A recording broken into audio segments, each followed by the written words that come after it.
ஒளிமயமான துபாய் ஒரு கனவு நகரம். உலகெங்கிலும் இருந்து எண்ணற்ற மனிதர்கள் ஒரு சிறந்த எதிர்காலத்தை தேடி இங்கு குவிகிறார்கள். ஆயிரக்கணக்கான தமிழ் உள்ளங்களும் தங்கள் கனவுகளை சுமந்து கொண்டு இந்த பாலைவனச் சோலையில் தங்கள் வாழ்க்கையை கட்டியெழுப்ப முயல்கின்றன. ஆனால் சில நேரங்களில் இந்த கனவுகள் பயங்கரமான யதார்த்தங்களாக மாறிவிடுகின்றன. 2018ஆம் ஆண்டு துபாய் ஒரு அதிர்ச்சியூட்டும் உண்மையை எதிர்கொண்டது. ஒரு தமிழ் பெண்ணின் மரணம் அந்த நகரத்தின் பளபளப்பான முகமூடியின் கீழ் ஒரு இருண்ட கதையை வெளிப்படுத்தியது. மீனா தமிழகத்தின் ஒரு சிறிய கிராமத்தில் பிறந்தவள். குடும்பத்தின் வறுமையை போக்கவும் தன் தங்கையின் திருமணத்திற்கு பணம் சேர்க்கவும் துபாய் வந்தாள். ஒரு பெரிய நிறுவனத்தில் கணக்காளராக வேலை பார்த்து வந்த மீனா தினமும் தன் குடும்பத்தினருடன் பேசுவாள். சிரித்த முகம், கடின உழைப்பு, எதிர்காலம் குறித்த கனவுகள். இதுதான் மீனா. அவளுடைய நண்பர்கள் மற்றும் சக ஊழியர்கள் மத்தியில் மீனா ஒரு நம்பிக்கையான, நேர்மையான பெண்மணி. ஆனால் துபாயின் பளபளப்பான வெளிச்சத்திற்கு அடியில் சில நேரங்களில் எதிர்பாராத நிழல்கள் மறைந்திருக்கும். 2018 அக்டோபர் 12ஆம் தேதி மீனா 2 நாட்களாக வேலைக்கு வரவில்லை. அவளுடைய தொலைபேசியும் அணைக்கப்பட்டிருந்தது. கவலைப்பட்ட சக ஊழியர்கள் அவளுடைய அடுக்குமாடி குடியிருப்புக்கு சென்றனர். கதவு பூட்டப்பட்டிருந்தது. பலமுறை தட்டியும் பதில் இல்லாததால் அவர்கள் காவல்துறைக்கு தகவல் தெரிவித்தனர். உள்ளே நுழைந்த போலீசாருக்கு காத்திருந்தது ஒரு அதிர்ச்சியான காட்சி.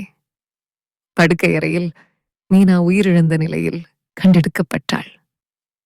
அறையில் எந்த சண்டையின் அறிகுறியும் இல்லை. ஆனால் அவளின் கழுத்தில் இருந்த தடயங்கள் இது ஒரு கொலை என்பதை உறுதிப்படுத்தின. துபாய் குற்றப்பிரிவினர் உடனடியாக களமிறங்கினர். முதல் கட்ட விசாரணையில் மீனா வசித்த அடுக்குமாடி குடியிருப்புக்கு வலுக்கட்டாயமாக யாரும் நுழையவில்லை என்பது தெரிய வந்தது. அதாவது கொலையாளிக்கு மீனா கதவை திறந்திருக்கலாம் அல்லது அவனிடம் சாவிகள் இருந்திருக்கலாம். அவளின் தொலைபேசி அழைப்புகள், சமூக வலைத்தள பதிவுகள் அனைத்தும் ஆராயப்பட்டன. மீனாவுக்கு யாராவது எதிரிகள் இருந்தார்களா?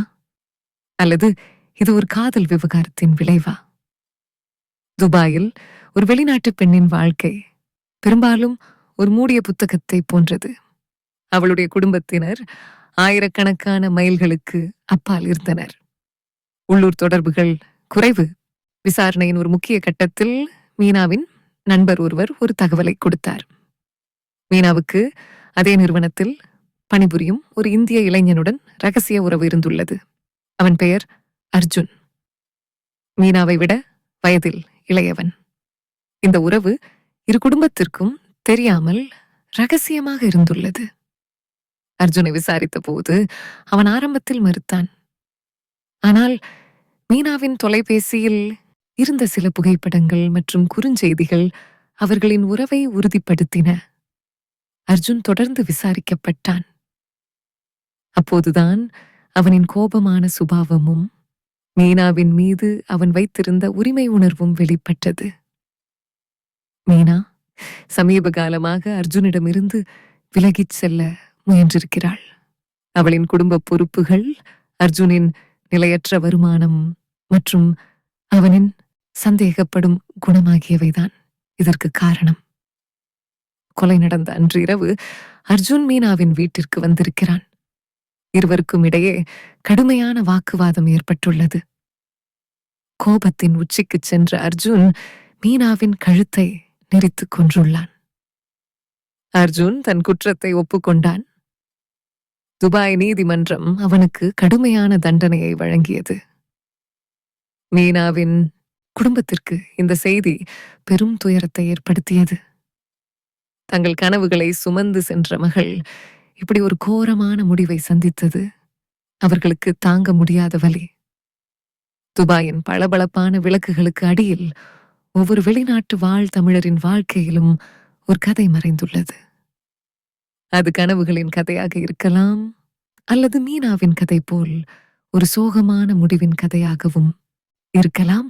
துபாயின் இரவு வானம் எண்ணற்ற நட்சத்திரங்களால் மின்னும் ஒரு பிரம்மாண்டமான ஓவியம்.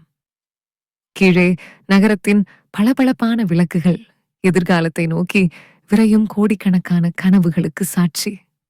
இந்த நகரம் ஒருபோதும் உறங்குவதில்லை.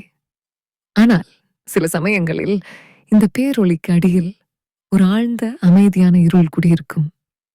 அது ஒரு பயங்கரமான ரகசியத்தை, ஒரு உறைந்த சோகத்தை தன்னகத்தே மறைத்து வைத்திருக்கும். 2018ஆம் ஆண்டு அக்டோபர் மாதம் துபாயின் அல் பர்ஷா பகுதியில் உள்ள ஒரு உயர்மற்ற அடுக்குமாடி குடியிருப்பு. வெளியே வாகனங்களின் சத்தம், மக்களின் சிரிப்பொலி, நகரத்தின் ஆரவாரம். ஆனால் இந்த கட்டிடத்தின் 4வது தளத்தில் உள்ள நோதோசுந்தியூடாம் எண் கொண்ட குடியிருப்பில் ஒரு அசாதாரண அமைதி நிலவியது. 2 நாட்களாக அசைவற்றிருந்த ஒரு அமைதி. அது ஒரு சாதாரண அமைதி அல்ல. அது ஒரு மரணத்தின் நிசப்தம். மீனா, அவளின் சிரிப்பு, அவளின் துடிப்பு, அவளின் கனவுகள் எல்லாம் அந்த 4 சுவர்களுக்குள் எங்கோ ஒரு மூலையில் உறைந்து போயிருந்தன. அவளுக்கு தெரியாது, அவளை தேடி கவலை தோய்ந்த சில முகங்கள் வந்து கொண்டிருக்கின்றன என்று. அவளுக்கு தெரியாது, அவளின் கதவு திறக்கப்படவிருக்கிறது என்று. ஒரு சில நிமிடங்கள் அந்த அமைதி கலையப் போகிறது. ஒரு கொடூரமான உண்மை வெளிப்படப் போகிறது. அக்டோபர் 2ஆம் தேதி மாலை மீனாவின் சக ஊழியர்களான ராஜ் மற்றும் பாத்திமா பெரும் பதற்றத்துடன் அவளின் அடுக்குமாடி குடியிருப்புக்கு வந்தனர். 2 நாட்களாக மீனா வேலைக்கு வரவில்லை.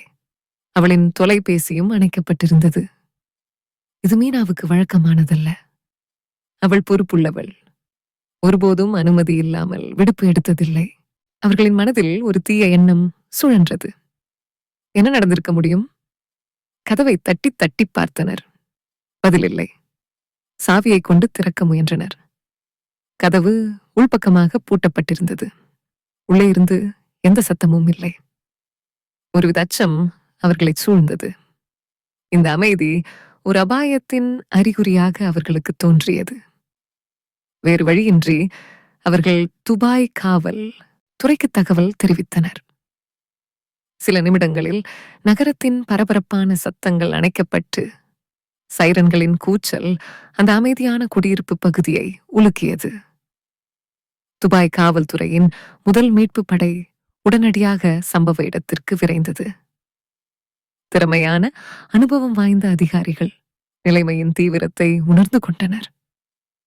உள்ளே என்ன காத்திருக்கிறது என்பதை அறியாத ஒரு பதற்றம் அவர்கள் அனைவர் முகத்திலும் தெரிந்தது. கதவை உடைக்க உத்தரவு பிறப்பிக்கப்பட்டது.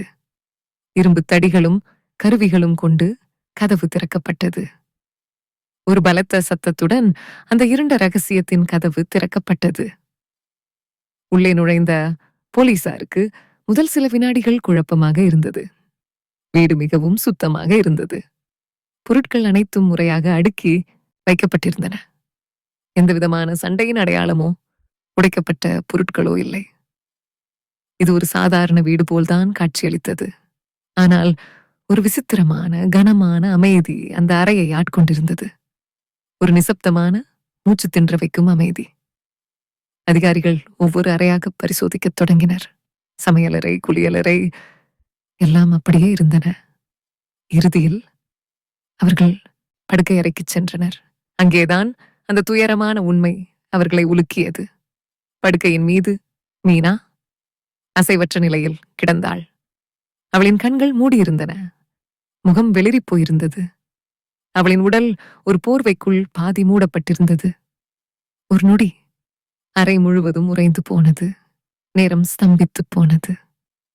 மூத்த அதிகாரி ஒருவர் மெதுவாக மீனாவின் அருகில் சென்றார்.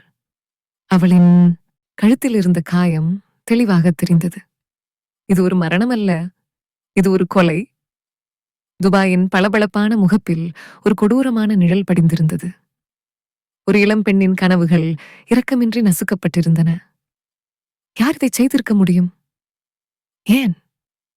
இந்த கேள்விகள் அந்த அமைதியான அறையில் ஒரு கனமான பெரும் சுமையாக சூழ்ந்தன. காவல்துறையின் தடயவியல் பிரிவு சம்பவ இடத்திற்கு விரைந்தது. ஒவ்வொரு அங்குலமும் நுணுக்கமாக பரிசோதிக்கப்பட்டது. அறையில் எந்தவிதமான சண்டையின் அறிகுறிகளும் இல்லாதது. ஒரு புதிராக இருந்தது. கட்டாயப்படுத்தி உள்ளே நுழைந்ததற்கான தடயங்கள் இல்லை. இது கொலையாளி மீனாவுக்கு தெரிந்தவர் என்பதற்கான வலுவான அறிகுறியாக இருந்தது. ஆனால் யார்?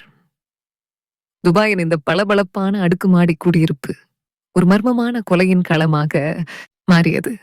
துபாயின் பளபளப்பான கட்டிடங்களுக்கு அடியில் ஒரு சிறிய கிராமத்தின் இதயம் துடித்துக் கொண்டிருந்தது. மீனா தமிழகத்தின் திருநெல்வேலி மாவட்டத்தைச் சேர்ந்த ஒரு சாதாரண குடும்பத்தின் மகள். வறுமை அவளின் குழந்தை பருவத்தின் நிலையான தோழன். ஆனால் அந்த வறுமை அவளின் கனவுகளுக்கு ஒருபோதும் தடையாக இருந்ததில்லை. மாறாக அது அவளுக்கு ஒரு உத்வேக சக்தியாக அமைந்தது. தன் குடும்பத்தை வறுமையின் பிடியிலிருந்து மீட்க வேண்டும் என்ற ஒரே லட்சியத்துடன் அவள் வளர்ந்தாள். பள்ளிப்படிப்பில் மீனா மிகவும் கெட்டிக்காரியாக இருந்தாள். கணக்கு அவளுக்கு மிகவும் பிடித்த பாடம். எண்களுடன் விளையாடுவது அவளுக்கு ஒரு சாகசத்தைப் போல் இருந்தது. தன் குடும்பத்தில் பட்ட படிப்பு முடித்த முதல் பெண் அவள்தான். ஆனால் படிப்பு முடித்தவுடன் உடனடியாக வேலை தேட வேண்டிய கட்டாயம்.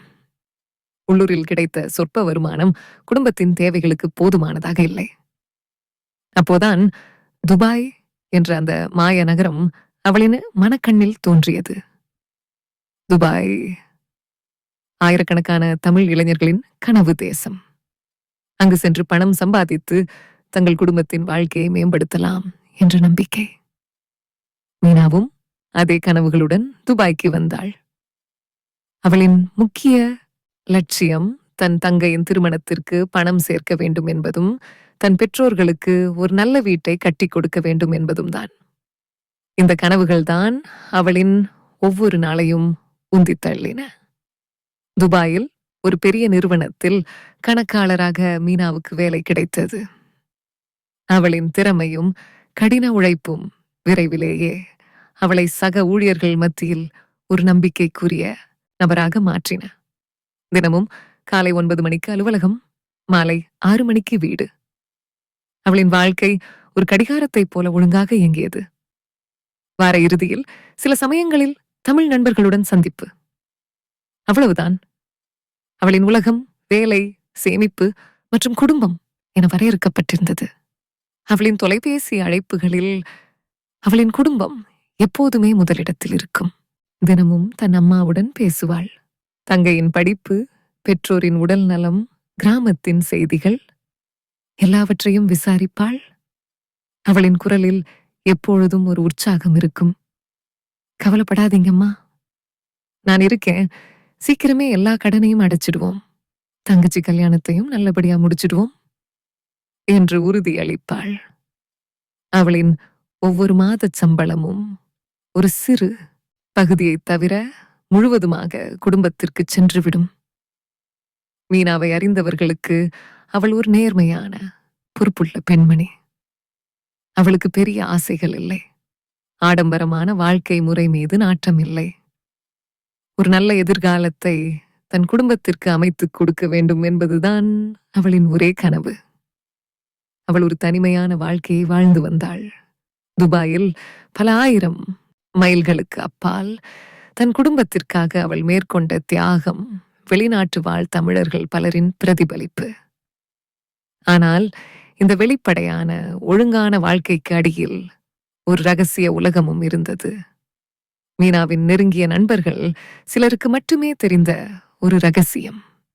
துபாயினும் பளபளப்பான விளக்குகளுக்கு அடியில் சில சமயங்களில் எதிர்பாராத உறவுகள் உருவாகும். அது வெளிச்சத்திற்கு வராத இருளில் மறைந்திருக்கும் ஒரு பிணைப்பு. அதுதான் மீனாவின் வாழ்க்கையின் போக்கையே மாற்றப்போகும் ஒரு முக்கிய திருப்பமாக அமையப் போகிறது என்பதை அந்த நேரத்தில் யாரும் அறிந்திருக்கவில்லை. மீனா ஒருபோதும் தன் தனிப்பட்ட வாழ்க்கையை பற்றி அதிகம் பேசியதில்லை. குறிப்பாக காதல் உறவுகள் பற்றி அவள் மிகவும் ரகசியமாக இருந்தாள். ஒருவேளை தன் குடும்பத்தின் எதிர்பார்ப்புகளும் சமூகத்தின் கட்டுப்பாடுகளும் அவளை அப்படி வைத்திருக்கலாம். ஆனால் அந்த ரகசியம்தான் அவளின் மரணத்திற்கு வழிவகுத்தது என்பதை துபாய் குற்றப்பிரிவினர் அப்போது அறிந்திருக்கவில்லை. இந்த அமைதியான, எளிமையான பெண்ணின் வாழ்க்கைக்கு அடியில் ஒரு ஆபத்தான நாடகம் அரங்கேறியிருந்தது. அக்டோபர் 10, 2018 ஒரு புதன்கிழமை. துபாயின் வழக்கமான பரபரப்பான காலை. கதிரவனின் பொன்னிற கதிர்கள் வானுயர கட்டிடங்களை முத்தமிட்டன. மீனாவுக்கு இது ஒரு சாதாரண நாள் போல்தான் தொடங்கியது. காலையில் எழுந்து தன் வழக்கமான வேலைகளை முடித்து அலுவலகம் புறப்பட்டாள்.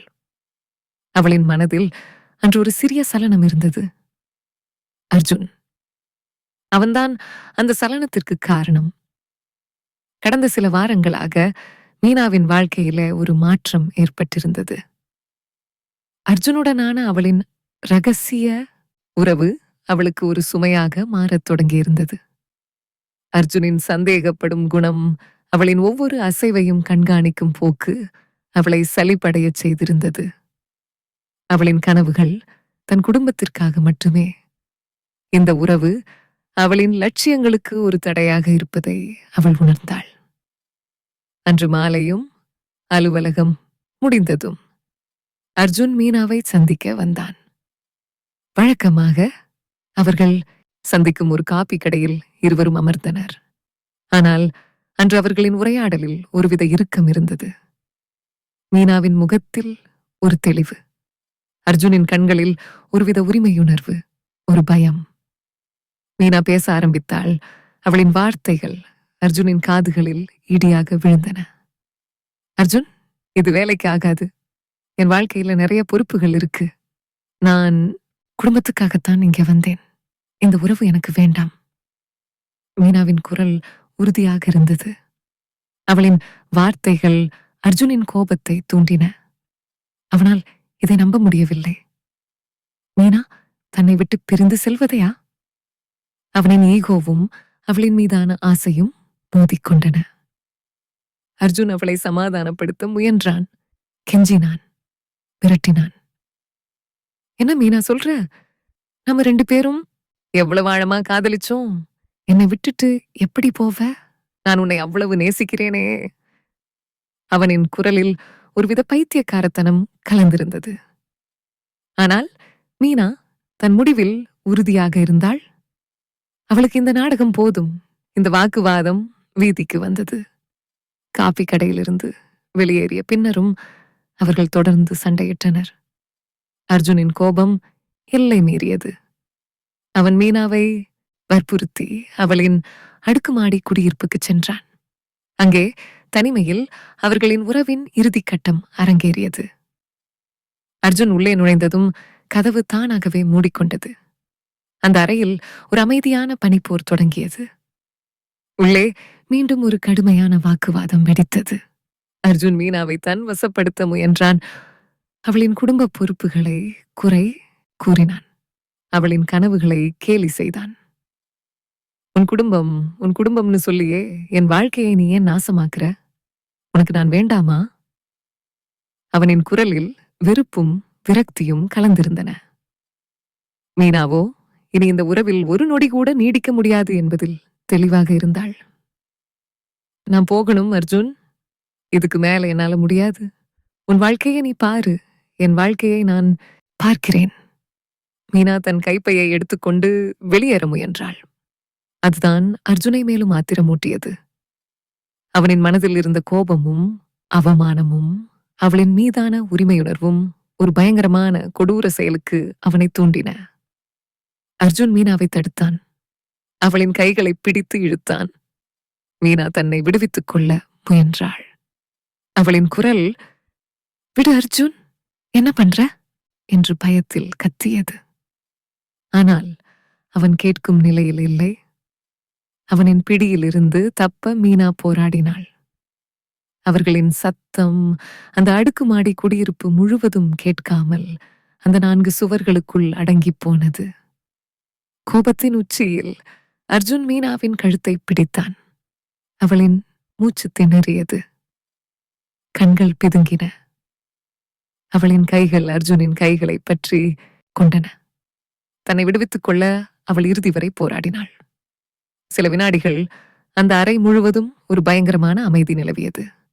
அவளின் போராட்டம் மெதுவாக நின்றது. அவளின் உடல் தளர்ந்தது. அர்ஜுனின் கைகள் மெதுவாக விலகின. மீனா உயிரற்ற ஒரு உடலாக படுக்கையில் சாய்ந்தாள். அந்த அறையில் ஒரு கனமான அமைதி. அர்ஜுன் உறைந்து போனான். அவன் என்ன செய்தான் என்பதை அவனால் நம்ப முடியவில்லை. அவனின் கோபம் ஒரு உயிரை குடித்திருந்தது. அவனின் கைகள் நடுங்கின. அவனின் மனம் குழப்பத்தில் ஆழ்ந்தது. பயம் அவனின் ஒவ்வொரு அணுவிலும் பரவியது. அடுத்த சில நிமிடங்கள் அர்ஜுனுக்கு ஒரு யுகமாக தோன்றின. அவன் அவசரமாக ஆனால் கவனமாக அறையைச் சுற்றிலும் பார்த்தான். எந்த தடயமும் இருக்கக்கூடாது. அவன் மீனாவின் உடலை ஒரு போர்வையால் மூடினான். அறையில் இருந்த சில பொருட்களை சரி செய்தான். அவனின் மனம் தப்பிப்பதற்கான வழியை மட்டுமே தேடியது. அங்கிருந்து வெளியேற வேண்டும். யாரும் பார்க்காமல் வெளியேற வேண்டும். கதவை மூடி பூட்டிவிட்டு அர்ஜுன் அங்கிருந்து வெளியேறினான். லிப்டில் இறங்கும்போது அவனின் முகம் வியர்வையால் நனைந்திருந்தது. அவனின் இதயம் வேகமாக துடித்தது. அவன் ஒரு கொலைகாரன். இந்த உண்மை அவனின் ஒவ்வொரு அசைவிலும் ஒவ்வொரு மூச்சிலும் அவனை பின்தொடர்ந்தது. துபாயின் பளபளப்பான இரவு ஒரு கொலையின் சாட்சியாக மாறியது. அந்த அடுக்குமாடி குடியிருப்பு ஒரு மரணத்தின் மௌனத்தை சுமந்து நின்றது. துபாயின் பளபளப்பான முகமூடியின் கீழ் ஒரு இருண்ட ரகசியம் வெளிப்பட்டிருந்தது. மீனா கொலை வழக்கு நகரத்தின் பரபரப்பான வாழ்க்கைக்கு ஒரு அதிர்ச்சி அலைகளை அனுப்பியது. துபாய் குற்றப்பிரிவினர் உலகின் சிறந்த புலனாய்வு படைகளில் ஒன்று. அவர்களுக்கு இது ஒரு சவால். ஒரு வெளிநாட்டு பெண்ணின் மரணம் எந்தவிதமான நேரடி தடயங்களும் இல்லாத ஒரு சூழ்நிலை. ஆனால் அவர்களுக்கு தெரியும், ஒவ்வொரு குற்றமும் ஒரு கதையை சொல்லும். அதை அவிழ்ப்பதுதான் அவர்களின் வேலை. இன்ஸ்பெக்டர் அஹ்மத் அல் மன்சூரி அனுபவம் வாய்ந்த கூர்மையான புத்திசாலி. இந்த வழக்கை விசாரிக்கும் பொறுப்பு அவரிடம் ஒப்படைக்கப்பட்டது. சம்பவ இடத்திற்கு வந்தவுடன் அவர் ஒரு முழுமையான ஆய்வை மேற்கொண்டார். கட்டாயமாக உள்ளே நுழைந்ததற்கான எந்த தடயமும் இல்லை. கதவு உள்பக்கமாக பூட்டப்பட்டிருந்தது. இது கொலையாளி மீனாவுக்கு தெரிந்தவர் என்பதற்கான வலுவான அறிகுறி. அவர் தன் குழுவினரிடம் கூறினார். தடயவியல் குழுவினர் ஒவ்வொரு அங்குலத்தையும் சல்லடை போட்டு தேடினர். கைரேகைகள், DNA மாதிரிகள், நுண்ணிய இழைகள் எதையும் விட்டுவிடவில்லை. படுக்கை அறையில் மீனாவின் உடலுக்கு அருகில் ஒரு சிறிய பொத்தான் கண்டெடுக்கப்பட்டது. இது வழக்கமாக ஆண்களின் சட்டைகளில் இருக்கும் பொத்தான். ஒருவேளை இது கொலையாளியுடையதா? மீனாவின் தொலைபேசி, லேப்டாப் ஆகியவை கைப்பற்றப்பட்டன. அவளின் அழைப்புகள், குறுஞ்செய்திகள், சமூக வலைத்தள பதிவுகள் அனைத்தும் ஆராயப்பட்டன.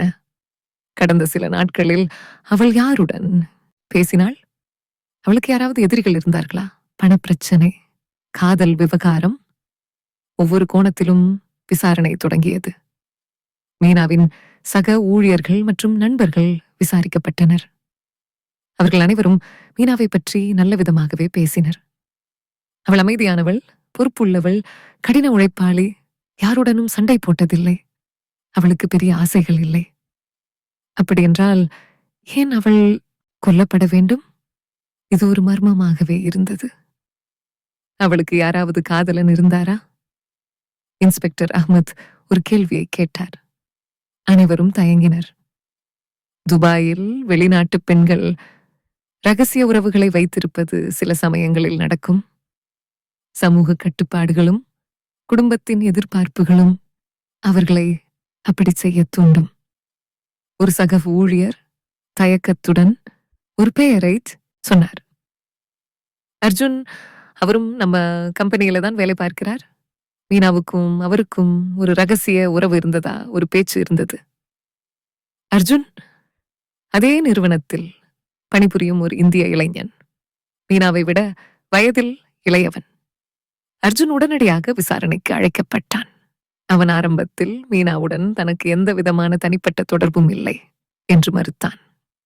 ஆனால் அவனின் உடல் மொழி, அவனின் பதற்றம் இன்ஸ்பெக்டர் அஹ்மத் மனதில் ஒரு சந்தேகத்தை விதைத்தன.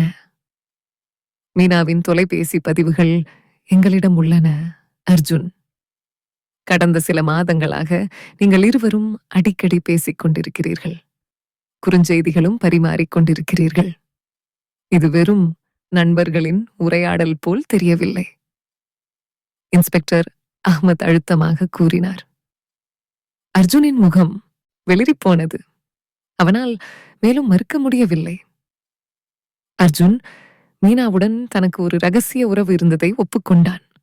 ஆனால் கொலை நடந்த அன்றிரவு தான் அவளை சந்திக்கவில்லை என்றும் அவளுக்கு என்ன நடந்தது என்று தனக்கு தெரியாது என்றும் கூறினான். அவன் கடைசியாக மீனாவை சந்தித்தது கொலை நடப்பதற்கு 2 நாட்களுக்கு முன்பு என்று கூறினான்.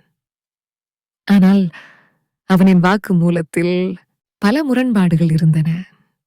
தடயவியல் குழுவினர் கண்டெடுத்த பொத்தான் அர்ஜுனின் சட்டைகளில் இருக்கும் பொத்தானைப் போலவே இருந்தது.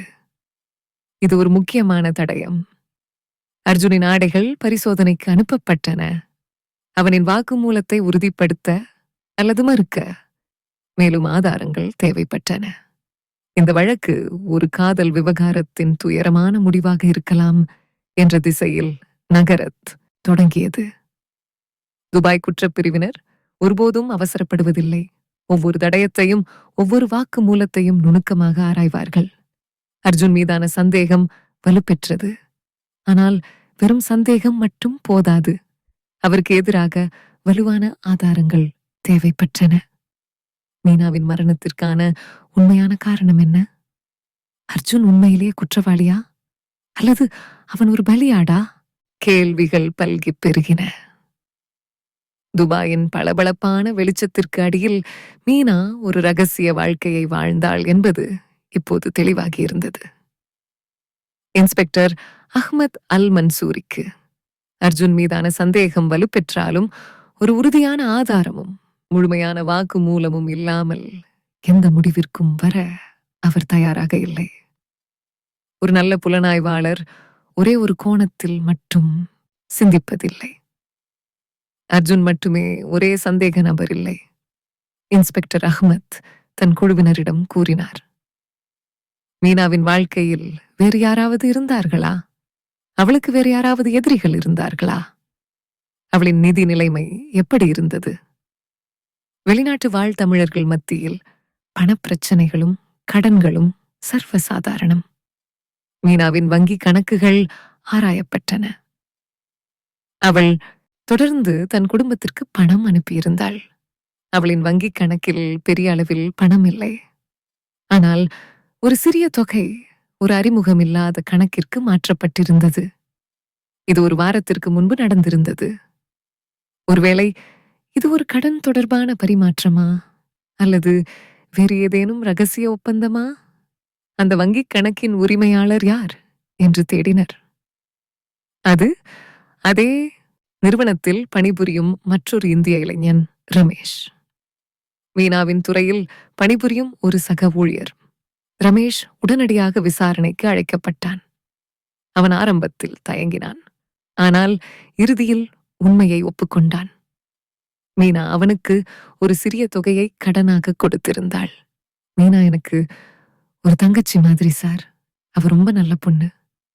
எனக்கு பணம் தேவைப்பட்டப்ப எந்த யோசனையும் இல்லாம கொடுத்தா. ஆனா நான் இன்னும் அவளுக்கு அதை திருப்பிக் கொடுக்கலை. அதனாலதான் நான் பயந்தேன். ரமேஷின் குரலில் ஒருவித குற்ற உணர்வு தெரிந்தது. ஆனால் அவன் கொலை செய்ததற்கான எந்த ஆதாரமும் இல்லை. அவனின் வாக்கு மூலம் அவனின் அலிபியும் உறுதிப்படுத்தப்பட்டது. ரமேஷ் சந்தேக பட்டியலில் இருந்து நீக்கப்பட்டான். அடுத்ததாக இன்ஸ்பெக்டர் அஹ்மத் மீனாவின் சமூக வலைத்தள பதிவுகளை ஆராயச் சொன்னார். குறிப்பாக அவளின் மறைக்கப்பட்ட நண்பர்கள் பட்டியல், அவளின் தனிப்பட்ட குறுஞ்செய்திகள். அங்கே ஒரு புதிய பெயர் வெளிப்பட்டது. முகமது. ஒரு துபாய் தொழிலதிபர், மீனாவை விட வயதில் மூத்தவர். அவர்கள் இருவரும் சில மாதங்களுக்கு முன்பு ஒரு விருந்தில் சந்தித்துள்ளனர். முகமது உடனடியாக விசாரணைக்கு அழைக்கப்பட்டார். அவர் ஒரு செல்வாக்கு மிக்க மனிதர். ஆரம்பத்தில் அவர் மீனாவுடன் தனக்கு எந்தவிதமான தொடர்பும் இல்லை என்று மறுத்தார். ஆனால் மீனாவின் தொலைபேசியில் இருந்த சில புகைப்படங்கள் அவர்கள் இருவரும் ஒன்றாக பங்கேற்ற ஒரு விருந்தில் எடுக்கப்பட்டவை அவரது மறுப்பை பொய்யாக்கின. ஆம், நாங்கள் ஒரு விருந்தில் சந்தித்தோம். அவள் ஒரு புத்திசாலி பெண்.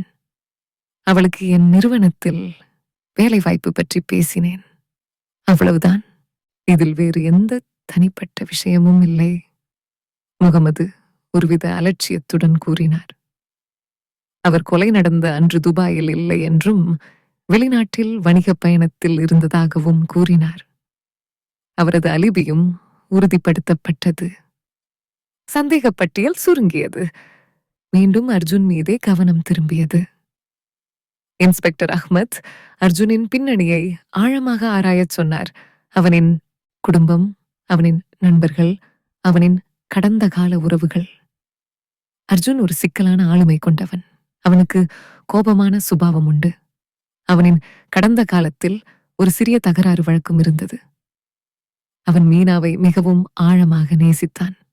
ஆனால் அவளின் குடும்ப பொறுப்புகளும் அவளின் பிரிந்து செல்லும் முடிவும் அவனை மிகவும் பாதித்திருக்கலாம்.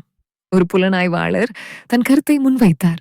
கோபம், ஏமாற்றம், நிராகரிப்பு, இவை அனைத்தும் சேர்ந்து ஒரு கொடூரமான முடிவை எடுத்திருக்கலாம்.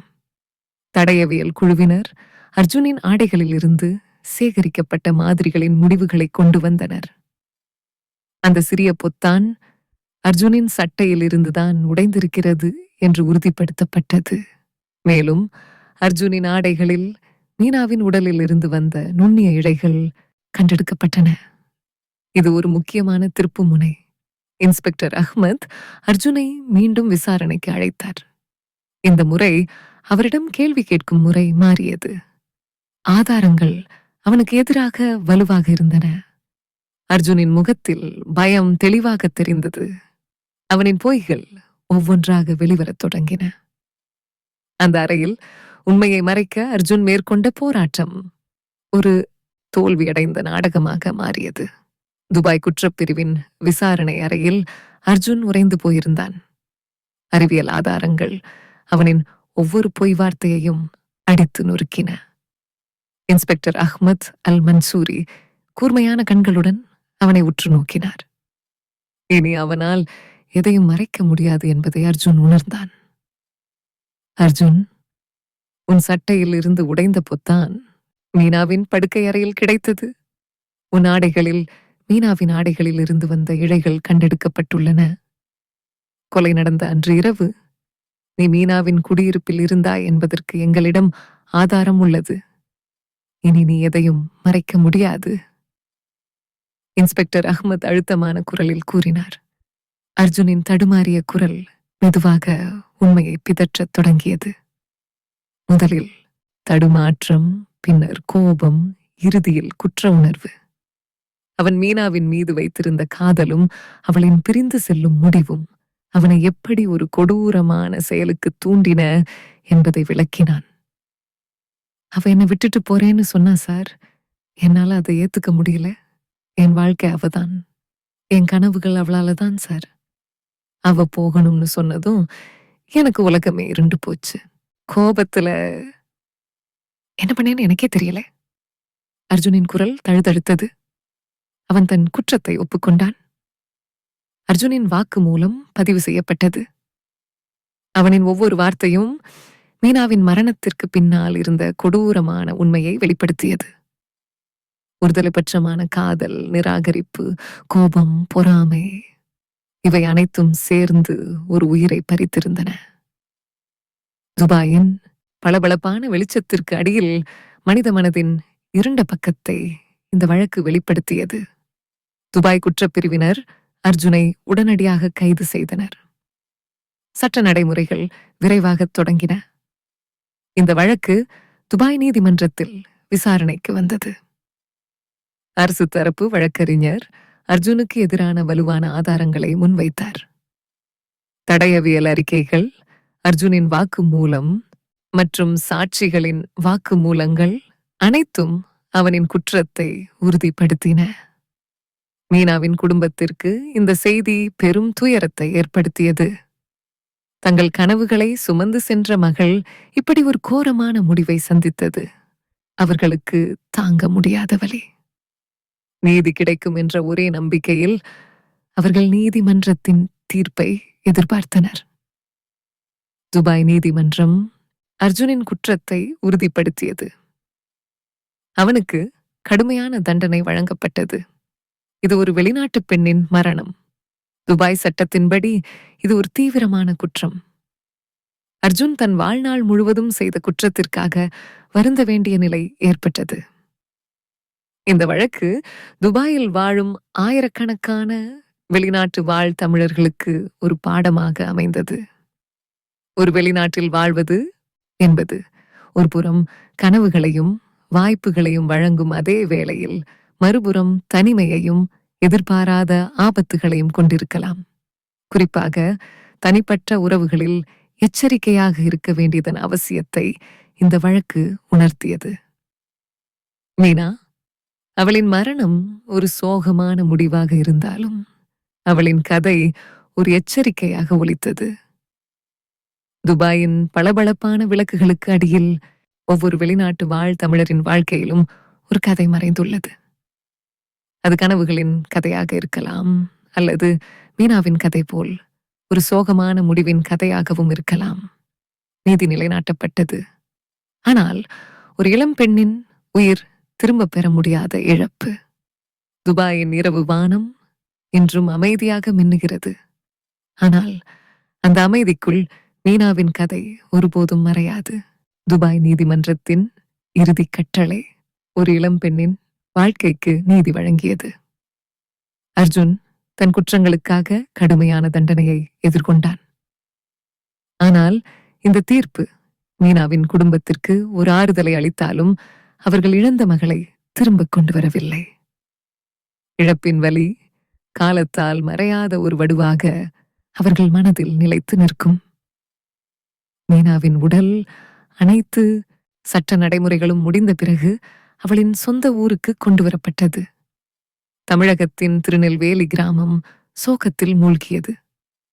வெளிநாட்டு கனவுகளுடன் சென்ற மகள் உயிரற்ற உடலாக திரும்பி வந்தாள். அவளின் பெற்றோரின் அழுகுரல் கிராமத்தின் அமைதியை உலுக்கியது. தங்கையின் திருமண கனவுகள் ஒரு நொடியில் சிதைந்து போயின. என் புள்ள நல்லா இருக்கணும்னு தான் துபாய்க்கு அனுப்புனேன். இப்படி ஆகும்னு யாருக்கு தெரியும்? என் பிள்ளையோட கனவெல்லாம் மண்ணோட மண்ணா போச்சு. மீனாவின் தாய் கதறினார். இந்த வார்த்தைகள் வெளிநாட்டில் தங்கள் குடும்பத்திற்காக போராடும் ஆயிரக்கணக்கான தமிழர்களின் இதயத்தில் எதிரொலித்தன. ஒவ்வொரு வெளிநாட்டு வாழ் தமிழரின் கனவும் ஆபத்துகளும் ஒன்றோடொன்று பின்னி பிணைந்தவை. அர்ஜுன் துபாய் சிறைச்சாலையில் தன் நாட்களை எண்ணத் தொடங்கினான். அவனின் கோபமும் பொறாமையும் ஒரு உயிரை பறித்தது மட்டுமல்லாமல் அவனின் சொந்த வாழ்க்கையையும் அழித்து விட்டது.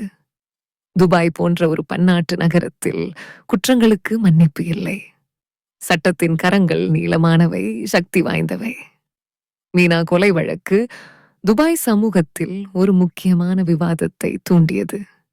வெளிநாட்டு தொழிலாளர்களின் பாதுகாப்பு, தனிப்பட்ட உறவுகளில் ஏற்படும் சிக்கல்கள் மற்றும் மனநல ஆரோக்கியத்தின் முக்கியத்துவம் குறித்து பலரும் பேசத் தொடங்கினர். குறிப்பாக தனிமையில் வாழும் வெளிநாட்டு பெண்கள் எதிர்கொள்ளும் சவால்கள் குறித்து அதிக கவனம் செலுத்தப்பட்டது. இந்த வழக்கு ஒரு குற்றத்தை பற்றியது மட்டுமல்ல, இது கனவுகளை பற்றியது, தியாகங்களை பற்றியது, மனித மனதின் சிக்கலான உணர்வுகளை பற்றியது. மீனா துபாயின் பளபளப்பான விளக்குகளுக்கு அடியில் ஒரு சிறந்த எதிர்காலத்தை தேடி வந்த ஒரு இளம் பெண். அவளின் கதை எதிர்பாராத ஒரு சோகமான முடிவை கண்டது. துபாய் இன்றும் உலகெங்கிலும் இருந்து எண்ணற்ற மக்களை ஈர்க்கும் ஒரு கனவு நகரமாகவே திகழ்கிறது. ஆனால் மீனாவின் கதை அந்த கனவுகளுக்கு அடியில் மறைந்திருக்கக்கூடிய இருண்ட பக்கத்தை நினைவூட்டுகிறது.